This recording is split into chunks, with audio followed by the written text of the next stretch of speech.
welcome to this second webinar of our two-part series supporting our new case competition, which is the Ivey Women Investing in Leadership case competition.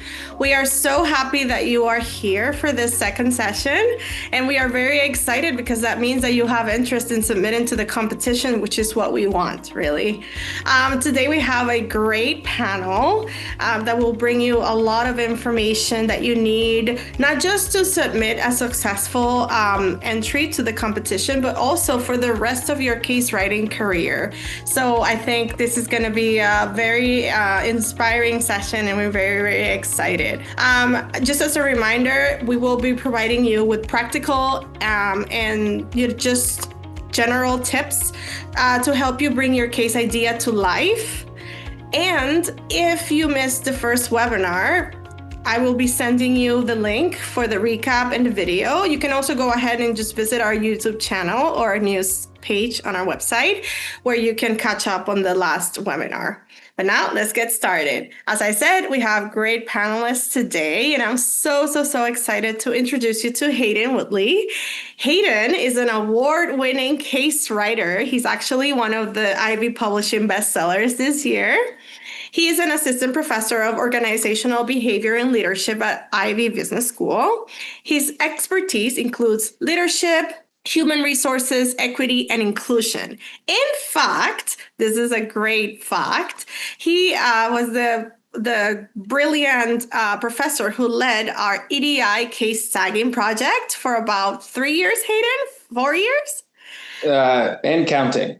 And counting, yes. So you have to thank him for the ability that now educators and students have to choose the right learning materials for specific tags on our vast catalog. So Hayden designed the project and executed it, and it turned out brilliant. So thank you so much, Hayden, and welcome. And we are really happy to have you. So Hayden will talk about two of his cases that feature female protagonists. He will give you practical tips, as I just said, on how to get there. Hayden is also a reviewer, a very prolific reviewer for our cases. So he will give you those insights that only a reviewer can give. So we're very, very happy. We also have with us Violetta Gallagher, who is our Director of Product and Publishing at Ivey Publishing. Violetta has been in this field for a long time, but she also has over 2 decades of customer service experience and a proven track record in team leadership. She currently leads the high-performing team that helps you publish cases. So those amazing people, product coordinators that we have. And she is also the mastermind behind all the products and services that we develop. And she's been working on executing innovative strategies to drive revenue and growth across all our products. So Violetta will be talking right after Hayden.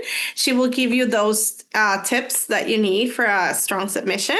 But for now, let's hear from Hayden Woodley. Well, thank you, Laura, for that illustrious, I would say, introduction. And I really appreciate that and this opportunity to speak with everybody today. And I really just want to talk about my own experience with cases from some different angles. So first, I want to talk about writing cases.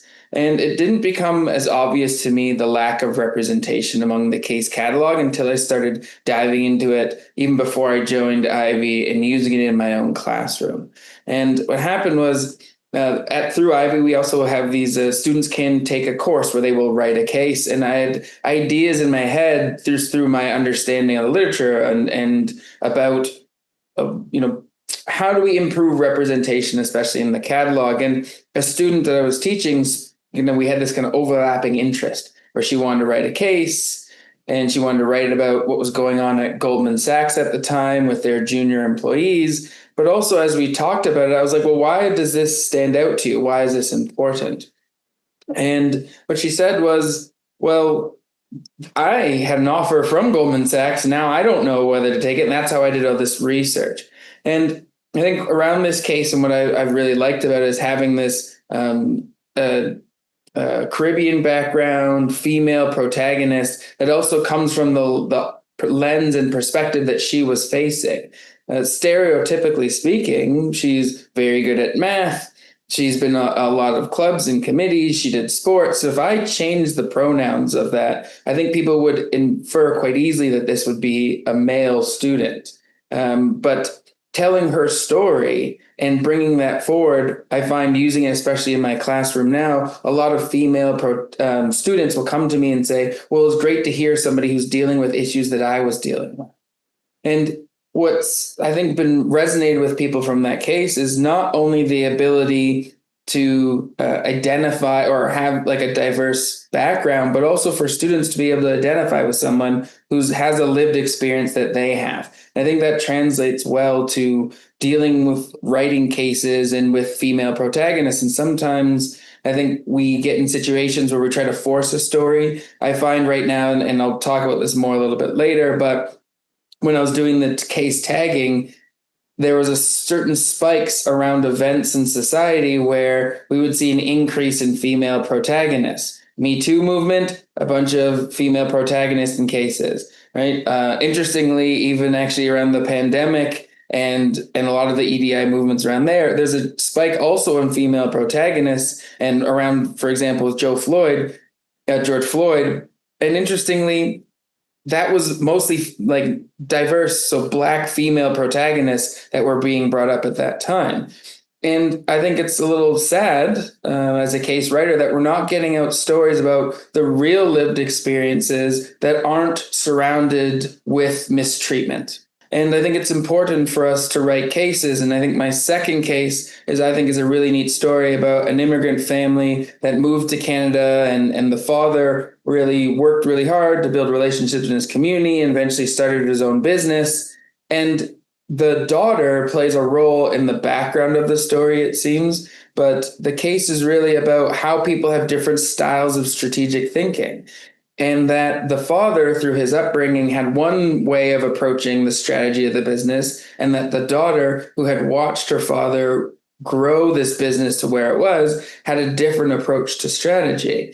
And sometimes people have brought up through debriefs like, oh, well, that's because she's a woman, or that's because he's a man. And it's nice to have a case where I can say, well, why? Why do you think that? And I don't do that in a way to make people feel like they're called out. It actually allows a space in the classroom to have those discussions. And I find that case especially is when I really enjoy teaching, because it's about not only a successful immigrant entrepreneur, but also that, a first generation Canadian daughter who's seen how the business evolved and has some really innovative and strategic ideas that improve on what her father had developed. And I don't really want to spoil the end of the case, but it was a situation where the father realized that he actually handed over the business to the daughter after that, because he was like, she's ready to be the leader of this company. And one of the things to talk about with it is about,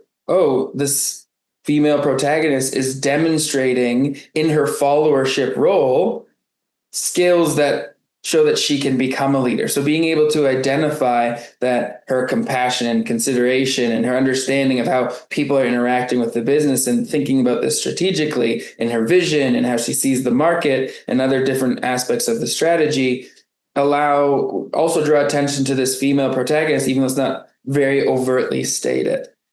So I think with those two cases, one of the things I really enjoy is that it's not like males approach me after and go, well, why do I have these cases of female protagonists? But I do get approached by females saying, oh, thank you. It's nice to have like a protagonist I could identify with, or who had similar experiences or had perspectives that I could relate. And then it wasn't presented in a way where it was like, here's where she was mistreated. Here's where she was had to deal with adversity, or here's where, a problem where someone did something sexist. Like, having stories about lived experience don't always need to be shaped around mistreatment, even though that's very prevalent and those voices still need to be out there.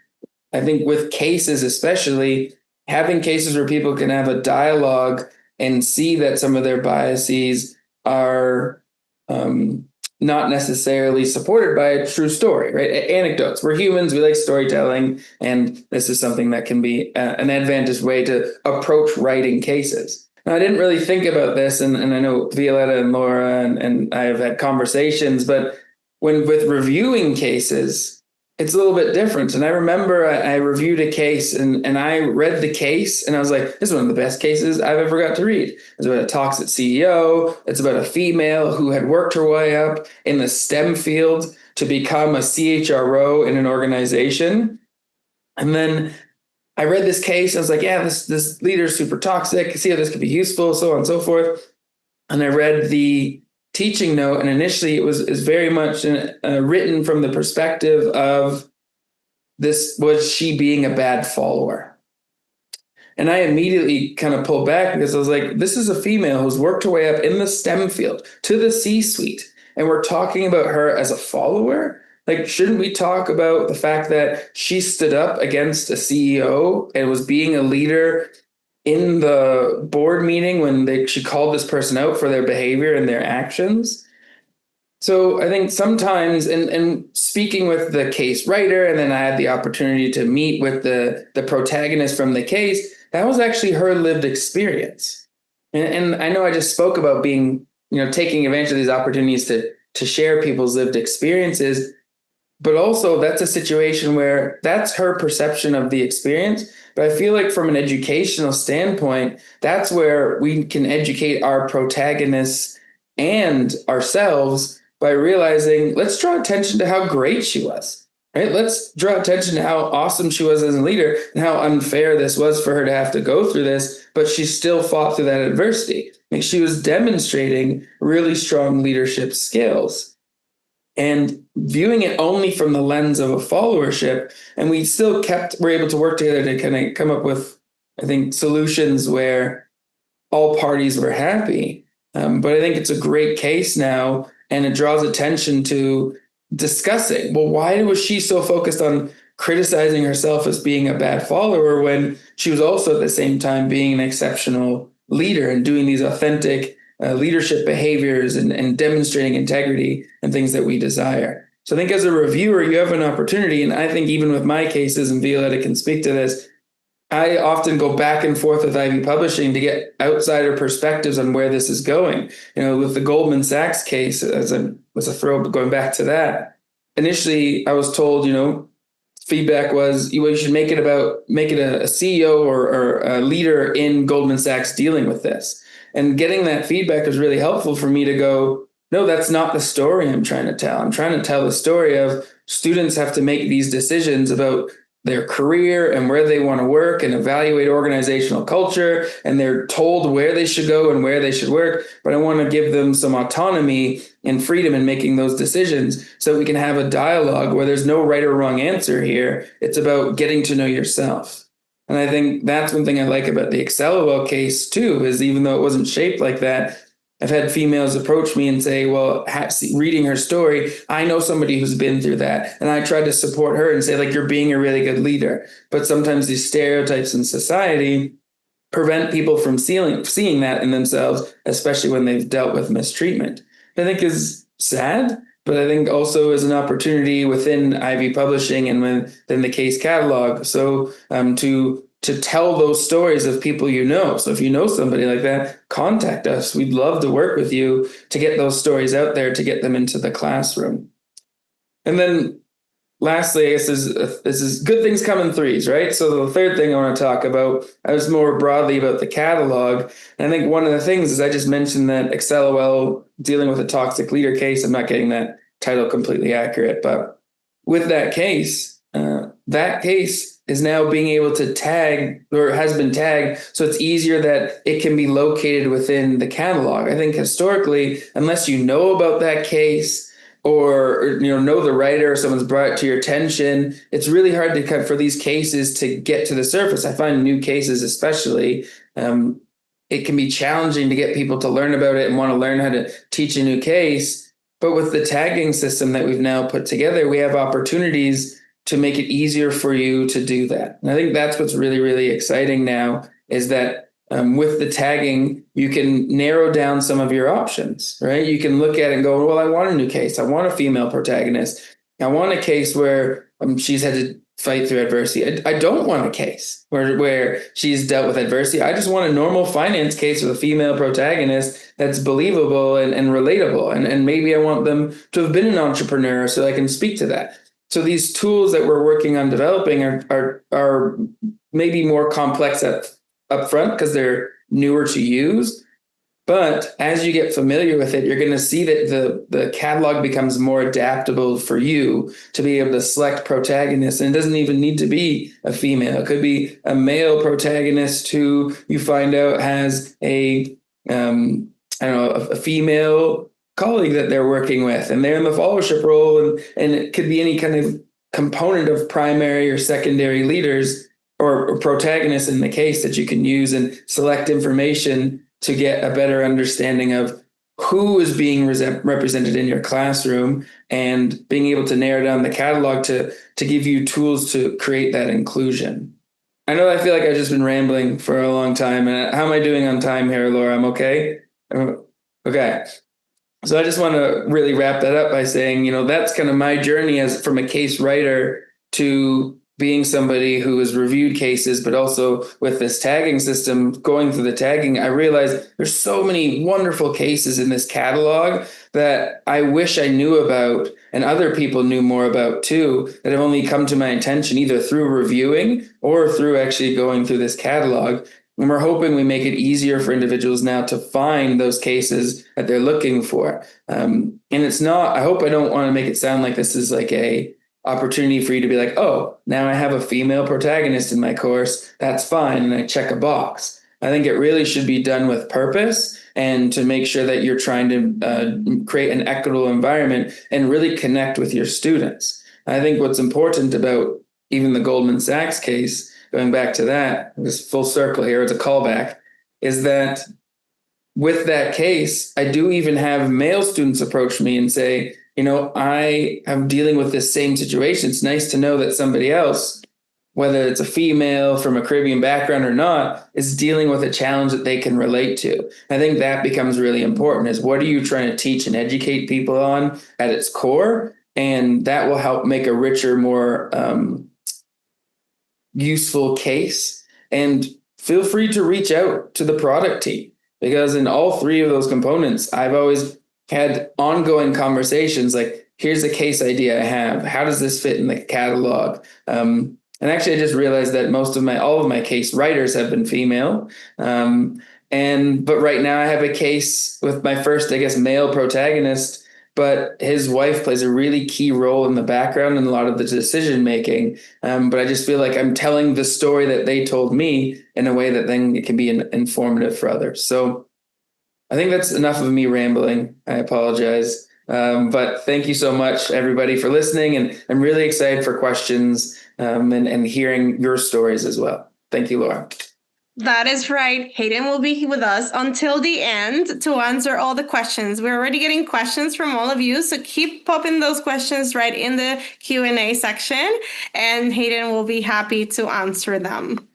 So that was great, really. And congratulations on your bestseller, by the way. And it's fantastic to hear that you have such a collaborative relationship with female case writers.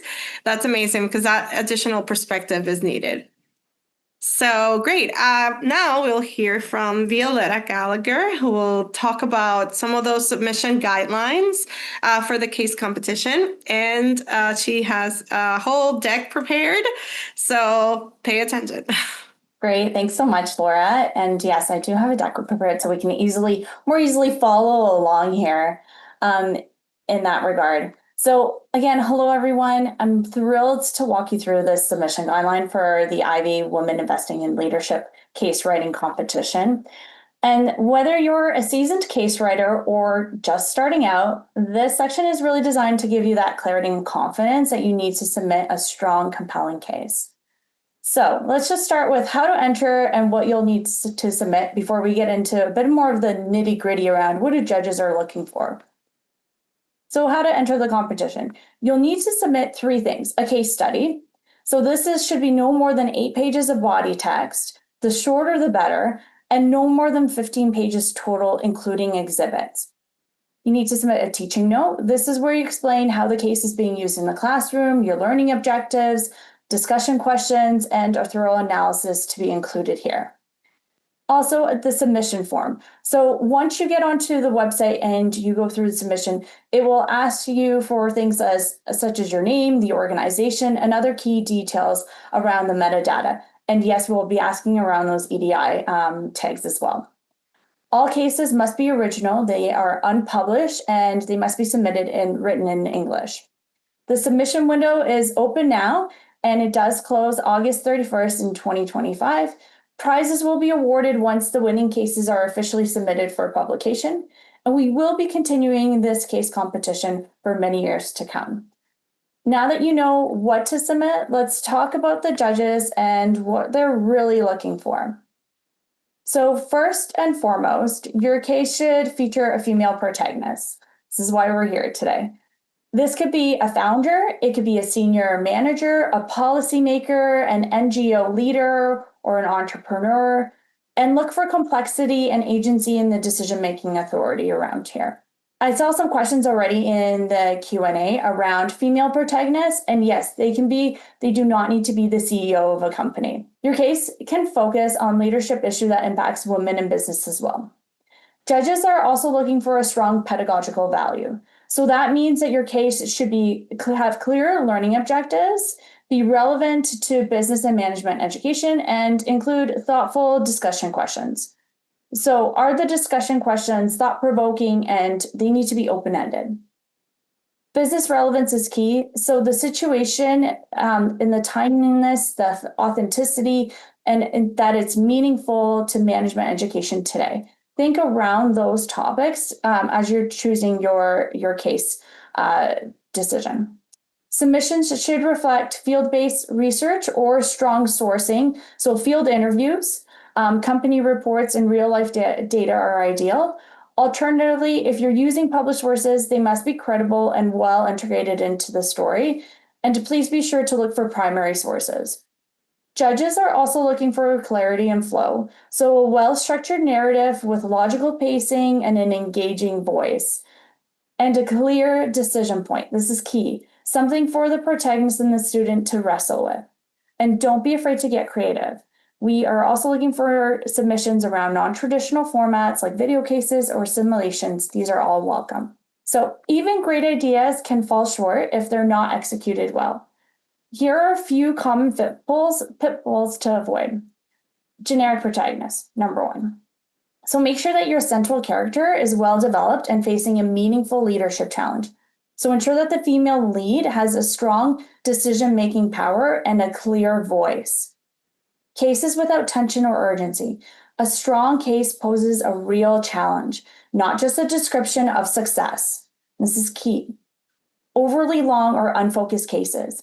Stick to the page limits and keep your narrative tight. This is really tricky to do, to tighten and edit and edit and edit again that case. And weak or missing teaching notes. This is a critical part of your submission.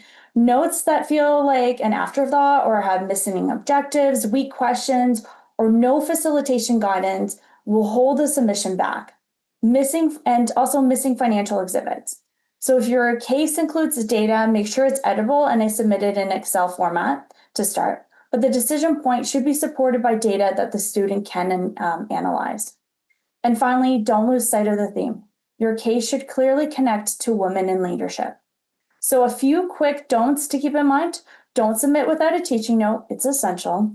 Don't assume that the reader knows the context. Set the scene clearly, and don't overlook the editing and formatting. Presentation does matter.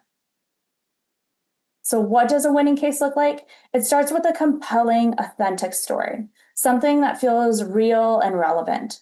The protagonist should face a real-world dilemma that sparks rich classroom discussion.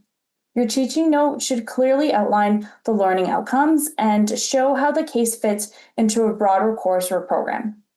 Judges also appreciate evidence of care. Has it been reviewed by a peer?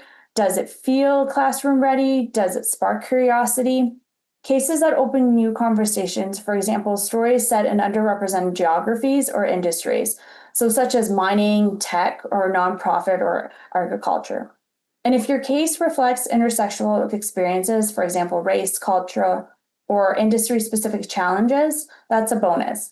These layers add depth and relevance. And so a few quick do's to keep in mind: do write with clarity and purpose, do highlight diverse leadership experiences, and do test your case with peers or students if you can.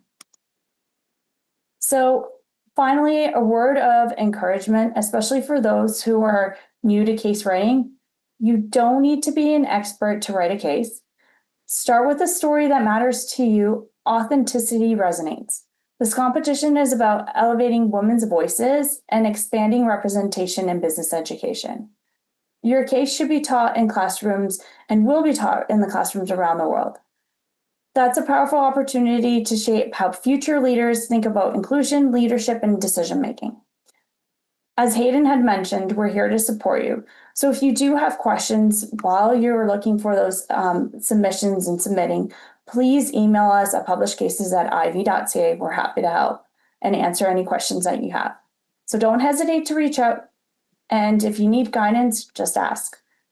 So thank you. And I can't wait to see what will be created and written and submitted as we work through the cases and submissions, and have many great judges to let us, make an influence within the EDI catalog, but really within and moving the needle about female protagonists.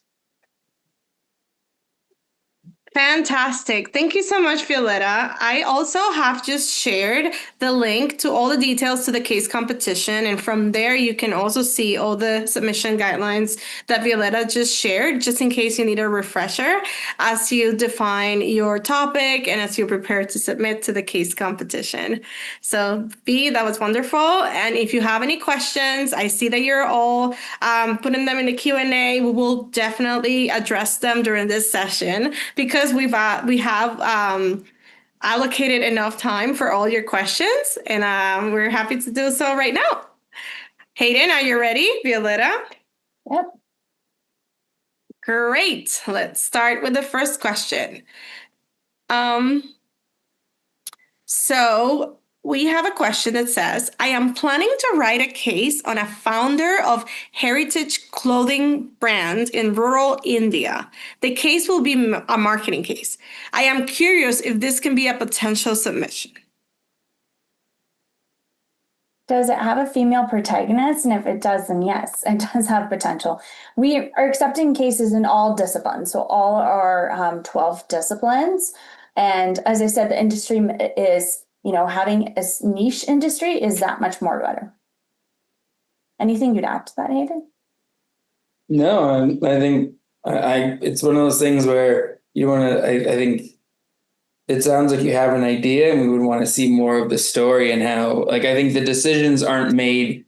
I think that's maybe, and I'm just curious, just looking at some of the questions, there's a lot of questions like, what about a female government leader leading a team? It's like, yeah, for me, I was like, I would teach that case. I would love to use that case. So I think it's less about being so narrow in what people are expecting, realizing that for this opportunity, if there's a female protagonist in a business context, I think that's really what's core to this, right? If I understand correctly.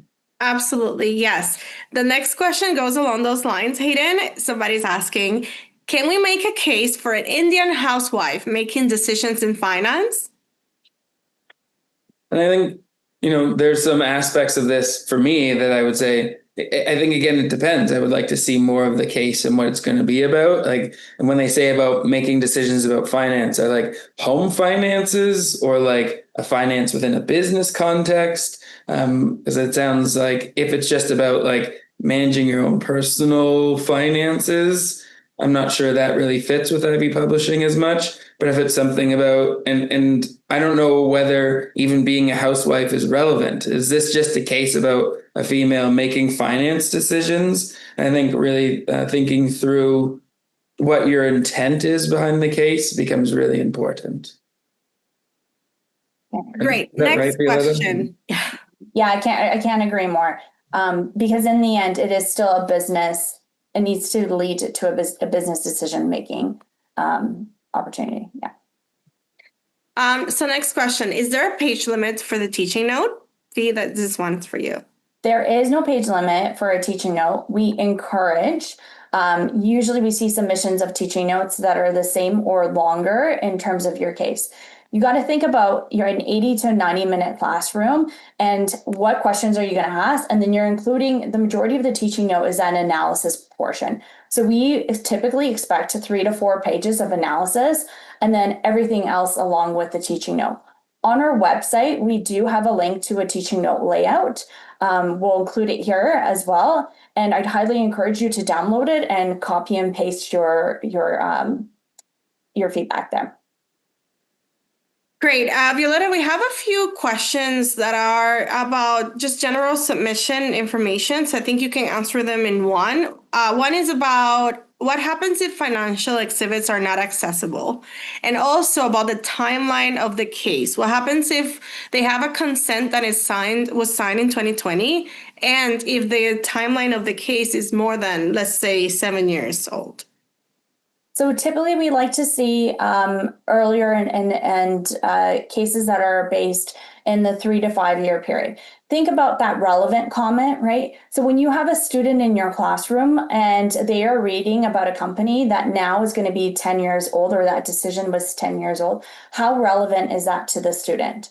And so that's where the strength of the decision point really is. In that regard. And that is why we do, we're a bit more strict, I guess, on our time limit or on our decision-making time. Now, that said, we just published a case based on Hitler. And so when you think about the time limit on that, that's very, very different. And that comes from different reasons behind what was that case topic and what would be discussed in the classroom. Now, if you have a consent that's been signed in 2020 and you're looking to submit that case, we do understand that working with a company sometimes does take a bit longer than writing a case based on published sources.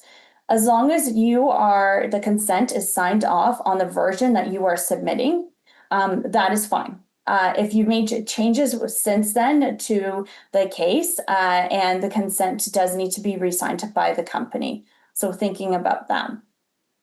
What was the second question? I'm sorry. Well, can I lean in on that too a little bit, Violetta? Because one of the things, my pianoforte case, that case was about a situation and a decision that was made because we were writing one case and it became so long that we cut it into 2 cases about a decision point that happened before the pandemic and then one that happened after the pandemic. But that case starts with like the journey as a 12-year-old boy of this entrepreneur and from Italy to Canada. And what happens is we don't really provide dates. I think the timeline becomes irrelevant because the decision point of the case and learning about strategic thinking and how people can be more market oriented versus vision oriented or trying to be creative versus understanding like the systems of the business and how it all fits together was way more important than any timeline in the case. So it's not like it's, 2011 and you have to do this. It's really like, what did we learn through this story? And yeah, there's a timeline that it evolves around, but we don't really draw that much attention to the date because that timeline isn't really important to the decision point of like, what is a good example of strategic thinking? So I think it really is about what's the emphasis of your case and does that timeline play a key role in it? That can sometimes be like, yeah, okay, if it's a public decision and people already know what happened and the consequences of it, and it happened 15 years ago, maybe it's not going to hold as much weight in the classroom. Absolutely. So V, you were asking about the other question. It was about releasing financials. Oh, yes, releasing financials. So when you don't have financials in the case, if it's relevant in regards to the analysis for the students, then financials are required. If it is additional exhibits just to fill the pages, then we don't even want to see it because that's part of the editing. So yes, you do need financials if the case is, for example, a finance case or an accounting case or something along the lines of where you actually need to include those financials.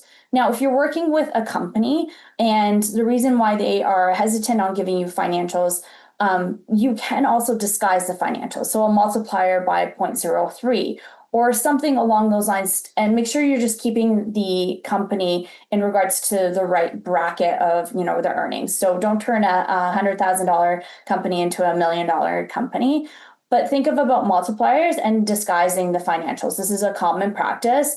Many companies are just not comfortable sharing the financials publicly. If it's a published source case, the financials will be available publicly, so just cite them correctly. Very well. Thank you, V. Another question we have here is, I have a case of a woman protagonist who has founded and successfully expanded a BPO business with about 1/3 of PWD employees. I am facing a tough time to position the dilemma. Hayden, can we partner in this regard? Well, I think it's always important to make sure I'm the right fit. So, and nothing against it. I would need more details, but if you want to reach out to me, I'd be happy to hear more about the opportunity and maybe even work with the Ivey team and Ivey Publishing team if we know someone who would be better to partner with. So, happy to read it. That's not me saying no. I would say I don't want to make a commitment to something, and then I want to make sure you get the right co-writer to work with to make sure you make the correct product that fits into the system. So I would actually say I have another case where a student approached me about it, and I worked with David Wood, who also works quite closely with Ivey Publishing, and said, look, David, this is an operations case. That's not my area of expertise. Can you take the lead on it? So always happy to make sure the final product is a good product. Absolutely. We have another question about if we do have access to winning case studies from the last competition or examples.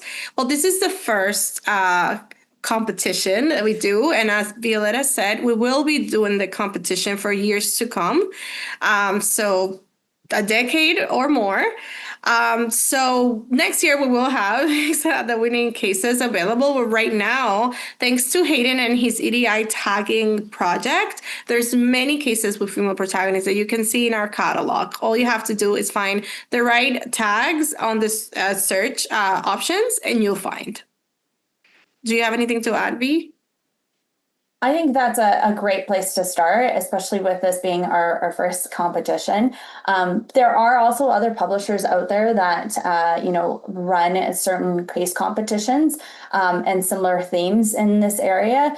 So, looking at, there's one through University of Michigan. There is a few through Case Center. Nothing as I'd say as specific to this, but I think there's many options out there in terms of other case publishers. Absolutely. What about this one? Can there be two female protagonists, the founder and a co-founder? Oh, I like that. Yes.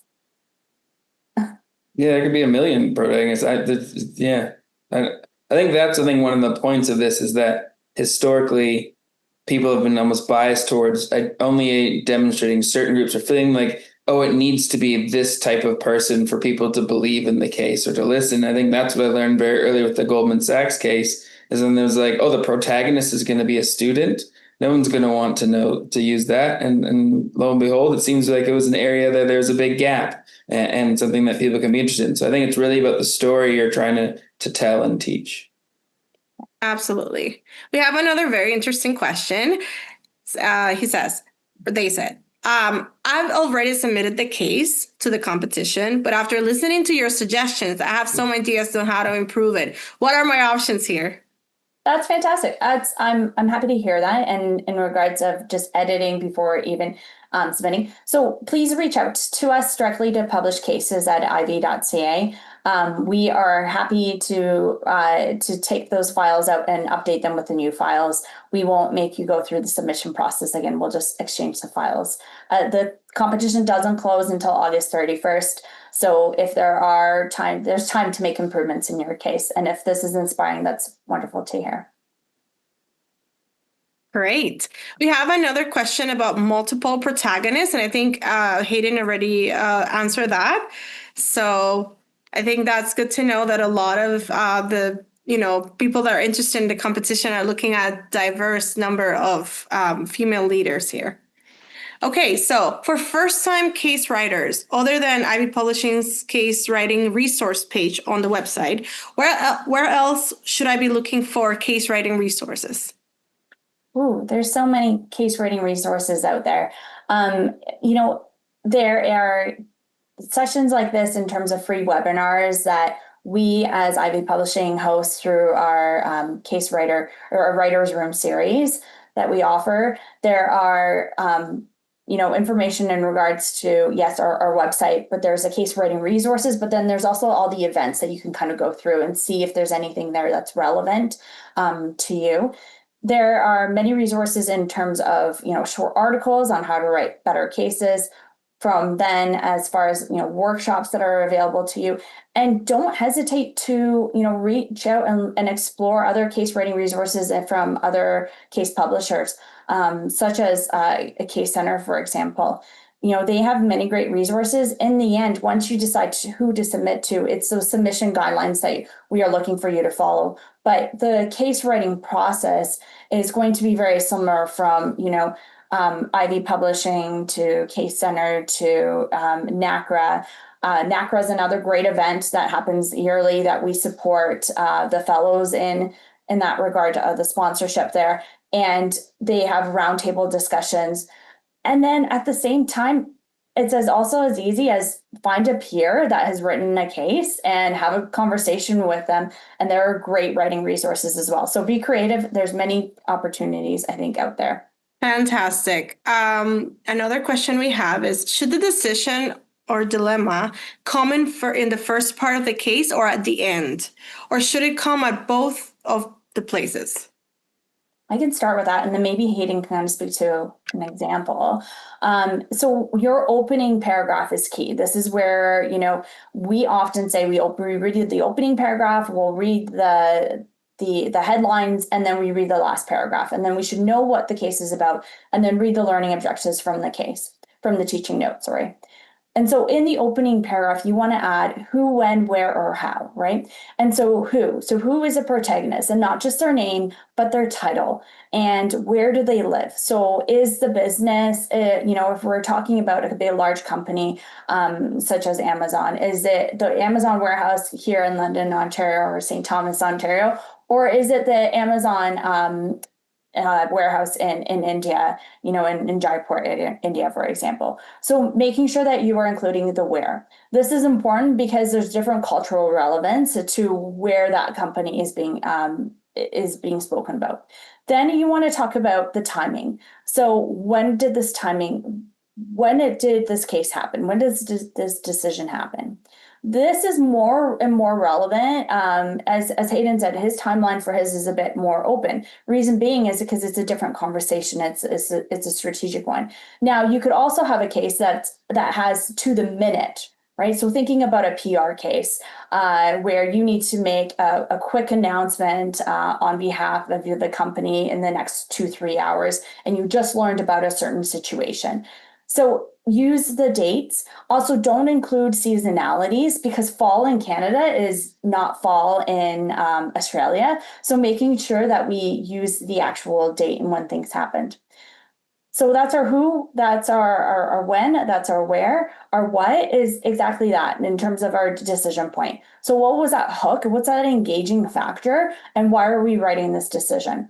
And that's also where we think about our storyline cut. So when did the story become very interesting? What's that action trigger that the students want to hear about, and how that story is going to be engaging? Think about moving that storyline so that it fits within your learning objectives, but so that the story is engaging. That was a very long-winded question on, yes, it's very important to have an opening paragraph. And at the end, to just sort of summarize it so that the students know, here, I'm moving forward in that regard. Violetta, we're getting a lot of questions about what happens if I submit to the competition and my case is not chosen, is not a winner. Can I still submit it through the traditional publication submission process that we have? Yes, so this is really exciting to hear, and we're looking to grow the collection, not just in the winning cases, but to continue to develop these cases. So our processes are going to be that we close the submissions. They are going to be going out to judging. So there's going to be a few months of judging and then announcements later on. during that time, the judging period, we will not be contacting any of our submissions. We will not be contacting submissions if we feel that they're deemed to not be able to move forward, unfortunately. And so what we'll do is we'll go through the judging process and we'll reach out to the winners. After we reach out to the winners and the announcement has been made, we will then go back and if we've identified cases that we find still very engaging and there's just, maybe they require a bit more development, maybe they require a bit more framing around their decision point, we will take those in development and reach out to those individual authors.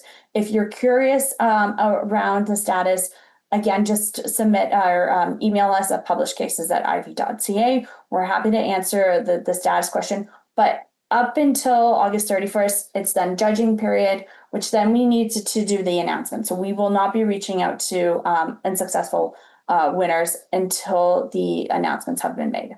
Hayden, this question is for you because you talked about this during your presentation.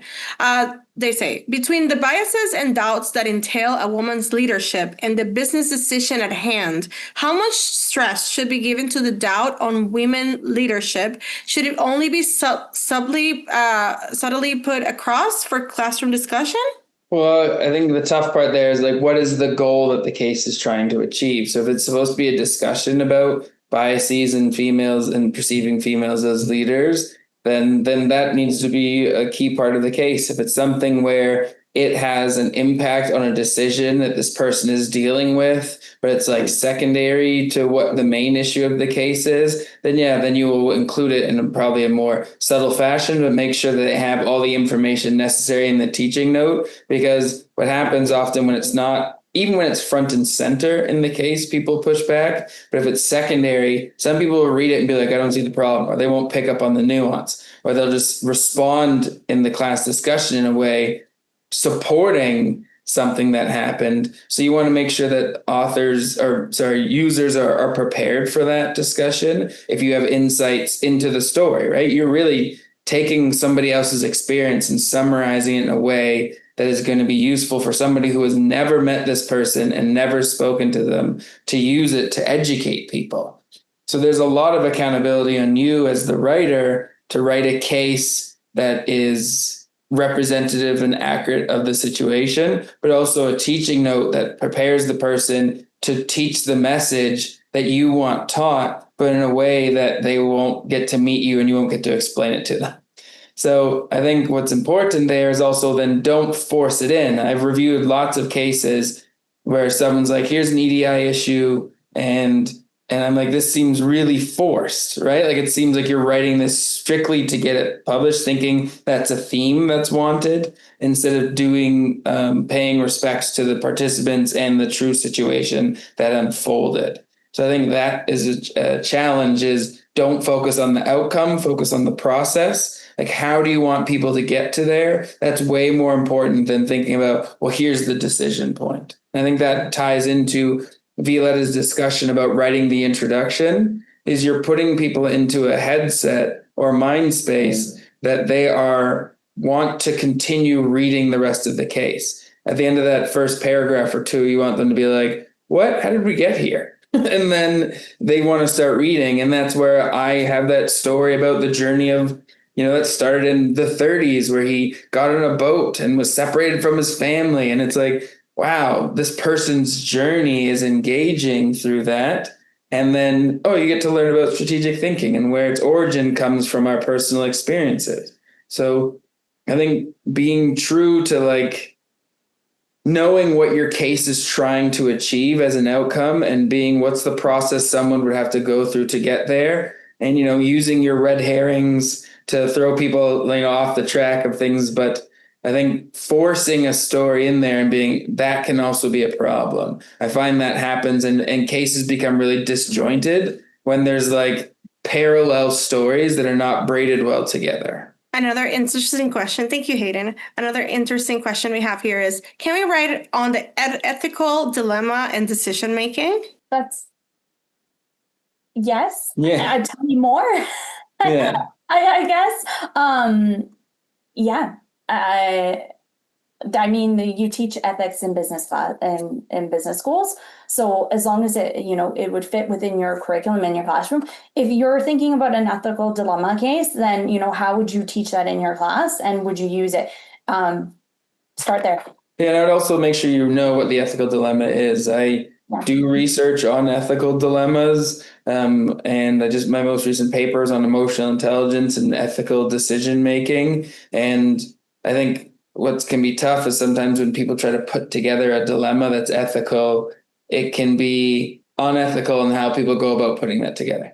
And I think what's important there is understanding that ethics also has some contextual impacts. So what might be ethical in one area is not necessarily ethical in another. And then there's ethicality can be relative, it can be absolute. So understanding that, there's not necessarily super clear, which means that you need to be really clear in your message that you're sending around it.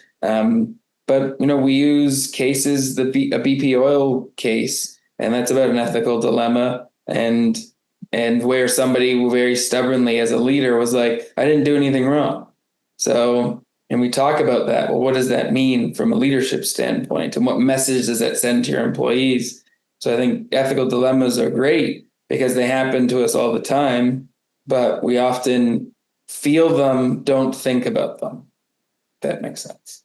Thank you. Another question. When it comes to theory alignment in case analysis, is it acceptable to look at some new theories, though not popular? Absolutely. It's how it's going to meet your learning objectives within your own classroom. So you definitely want to highlight, if there's an opportunity to highlight new research and new theories, I think that's a great way to bring in your own research possibly. Everyone knows about Porter's 5 forces and the Diamond D and many other theories out there. So thinking about, how can you bring in these new theories? I think that's wonderful. Hayden, love to hear that more from you. Yeah, I think one of the challenges is people try to jam a lot of theory into a teaching note and then they kind of overdo it. I think, as I mentioned before, even though I do like getting cases in the hands of the right people, my strategic thinking case, I went to strategy people and they were like, that's not really how we think about strategic thinking. So I had to learn about it myself a little bit. And I found a recent publication, a review paper talking about how strategic thinking isn't just one thing. It's got 4 different dimensions and so forth. And after reading that, I was like, oh, this fits really well with this case. And what's interesting is I wrote that case, learned about that research, and then I think 6 months ago, there's a big thinkers did a video on YouTube that summarizes it really, really well. And now I'm like, this is even better. So there's things that add along the way. And sometimes doing something new, if you see that there's going to be momentum, that's where you're going to get traction, right? I think that's one of the things I try to do is make sure I'm not just doing the same thing that's in the catalog already over and over and over again, that I'm contributing to the richness of the catalog and the utility of the cases within it. And I think there's 3 things to add to that. One is search the website, see if the case has been written on that topic, and if that decision point already exists. You'd be surprised how many cases we have submissions that are either the same or very, very similar to already existing cases touching on those specific concepts or theories.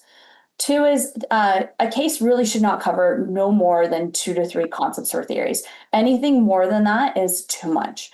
You cannot teach that in an 80 to 90 minute class.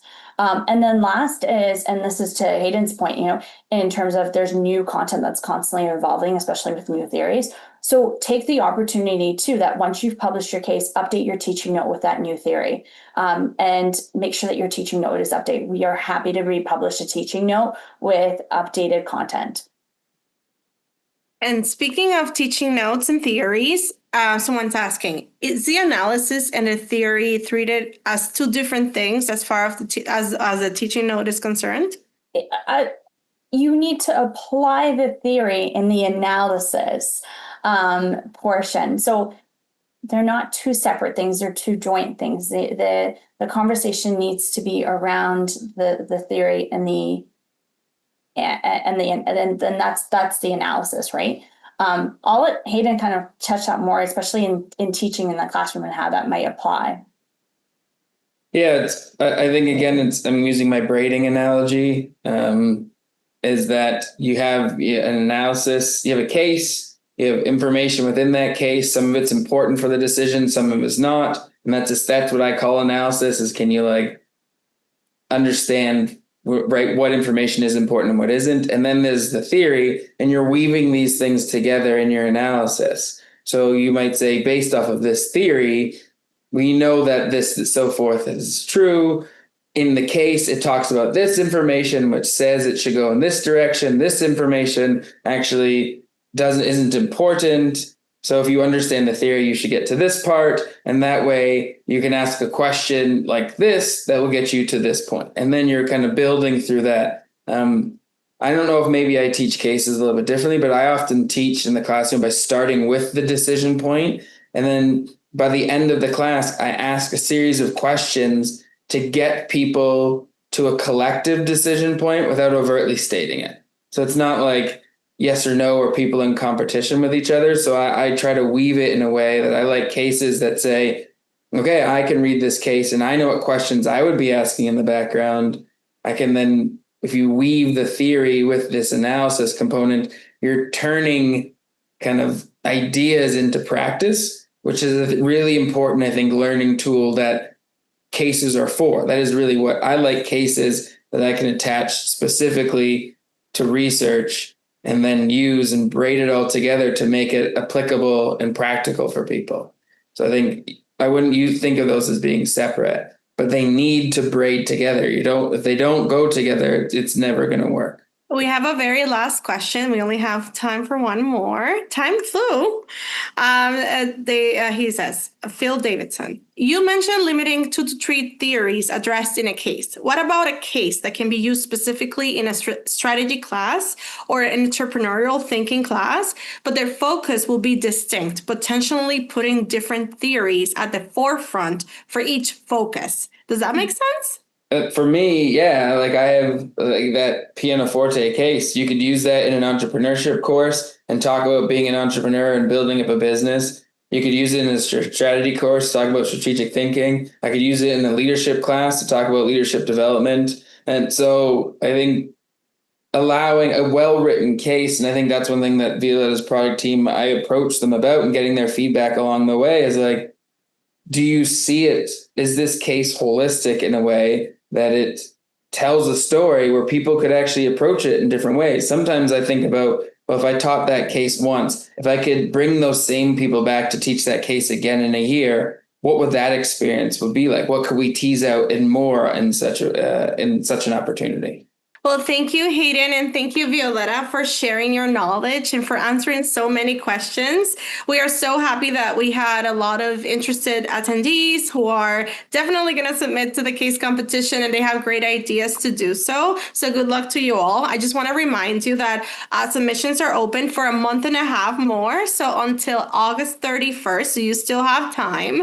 And as Violetta said multiple times, if you have any questions, just go to our website, go to our inbox, just send us a message, reach out. There's many ways to reach out. We're on social media as well, and we'll be happy to help you in this journey. And if you want to take more time and just want to go through the traditional case submission, you are also welcome to do that. And so thank you so much, Hayden. You were wonderful.